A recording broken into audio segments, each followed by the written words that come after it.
मशवरा देता हूँ हुकूमत को और वजीर कानून को मशवरा देता हूँ कि ना फिरौन की हुकूमत सारी जिंदगी रही, न नमरूद रहा, न जाज बिन यूसुफ रहा, न यजीद रहा।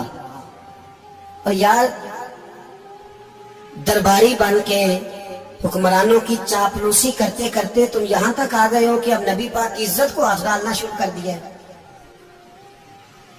और आप यकीन करें सियासी जमातों का इतना बुरा हाल है कि इनके लीडर के बारे में कोई बात करे तो पागल हो जाते हैं ये एहतजाज कर करके। और उसने डायरेक्ट कह दिया कि खत्म नबूवत का मसला ही कोई नहीं, जो दीन की बुनियाद है, किसी को परवाह नहीं। मुझे तो उन लोगों की फिक्र हो रही है जिन लोगों ने इन्हें वोट दिए, वो अल्लाह को क्या जवाब देंगे। और ये अल्लाह माशाल्लाह सारी सियासी जमातें इस तरह की। और मेरा वजीर कानून साहब को भी मशवरा है कि जिंदगी बड़ी थोड़ी है, बड़ी थोड़ी। अल्लाह सबको माफ करता है, अपने रसूल के गद्दारों को माफ नहीं करता। और यहाँ तुम्हारी गाड़ियों पे झंडे लगे हुए हैं, वहां भी तुम्हारे झंडे लगेंगे, पर इसलिए लगेंगे कि ये गद्दार है नामों से रिसालत के। ये झंडे लगेंगे। शर्म करो और डर जाओ, बस कर दो। तुम्हारे मुंह में अब दांत पूरे नहीं रहे। कोई शुगर का मरीज है तो कोई ब्लड प्रेशर का, तो कोई हार्ट का, तो कोई कैंसर का। शर्म करो और अपनी कब्र की भी थोड़ी सी फिक्र करो। बताओ पाकिस्तान के कितने सदर गुजरे, वजीर आजम गुजरे, तो उनकी कब्रें कहाँ हैं? कोई जाता है उनकी कब्रों पे? किसी को खबर है? क्यों अपने लिए जहन्नम इकट्ठी करते? सारा कुछ दुनियादारी रह गई है, सारा कुछ सिर्फ यही रह गया। हजरत अबू बकर सरदार थे, हजरत उमर सरदार थे कबीले, हजरत उस्मान सरदार थे। उन्होंने सरदारियों को ठोकर मार के रसूलुल्लाह के कदमों में बैठना पसंद किया। सरदारियां छोड़ के गुलाम बन गए।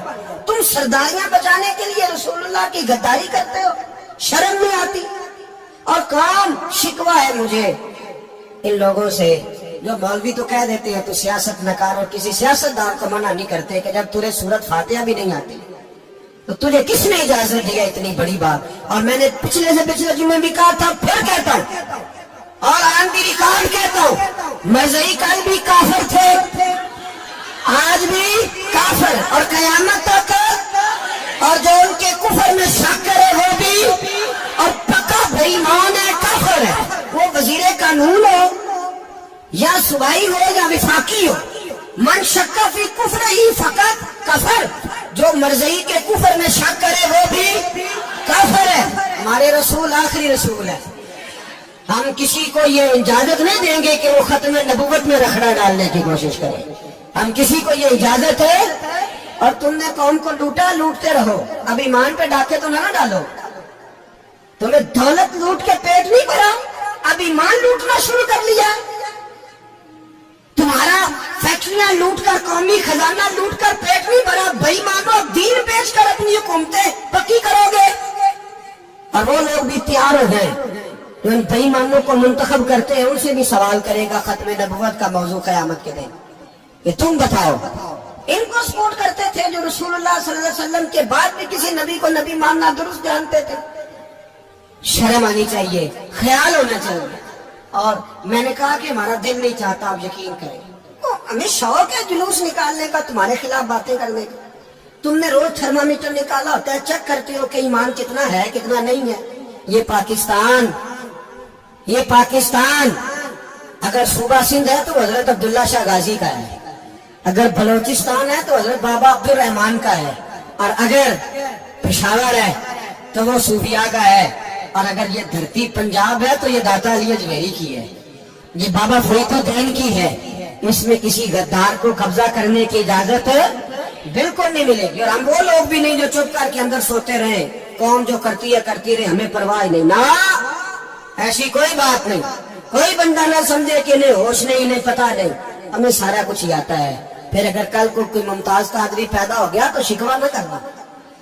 कल को कोई फिर से आमर चीमा निकल आया तो शिकायत न करना, याद रखना।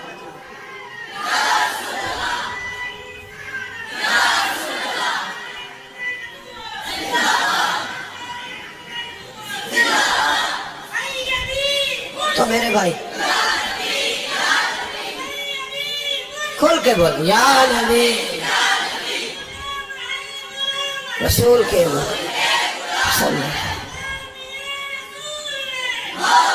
تو یہ مشورہ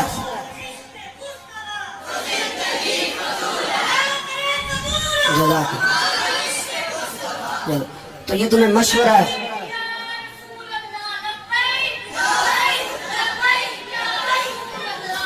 میری بات سنیں، یاد رکھیں، یہ لوگ بعد میں پچھتاتے ہیں، پھر مناظرے کراتے پھرتے ہیں اس نے صحیح کیا کہ غلط کیا، پھر انہیں ہوش آتی ہے بعد میں، پھر ان کے ہوارے نکل نکل کے میدانوں میں دلیلیں دیتے ہیں. اس لیے ہمارا مشورہ ہے یہ کہ یہ اپنی حد میں رہیں، اور جو کام تمہارے ذمہ، میں نے کہا نا تم نے بڑا لوٹا، یہ قوم روز تمہیں موقع دیتی ہے لوٹنے کا، یہ موقع دیتی ہے، تو تم نے دولت لوٹ کے پیٹ نہیں بھرے، اب ایمان لوٹنے کے چکر میں آ گئے ہو. یاد رکھو، مسلمان گناہگار ہیں، غدار نہیں ہے. تمہیں دولت لوٹنے کا تو شاید موقع مل گیا ہے، پر ایمان لوٹنے کا موقع نہیں ملے گا. تو اس لیے اس کو لگام دو. اور ویسے بھی کتا جو پالتو ہوتا ہے نا، اس کو گھر کے اندر سنگلی سے باندھ کے رکھنا چاہیے. یہ تمہارے بوٹ چاٹتے ہیں، بھونکتے ہیں، تمہارے حق میں وزارتیں لیتے ہیں. ہم نے تو کوئی وزارت نہیں لی تم سے، اور نہ ہمیں شوق ہے. اس لیے کہ ممبری کیا کرنی ہے جس کو ممبر رسول عطا کر دیا جائے، اس نے کیا کرنی ہے یہ ممبریاں، اس کو پکا پکا ممبر رسول دے دیا جائے. تو اس لیے اس سے باہر آؤ.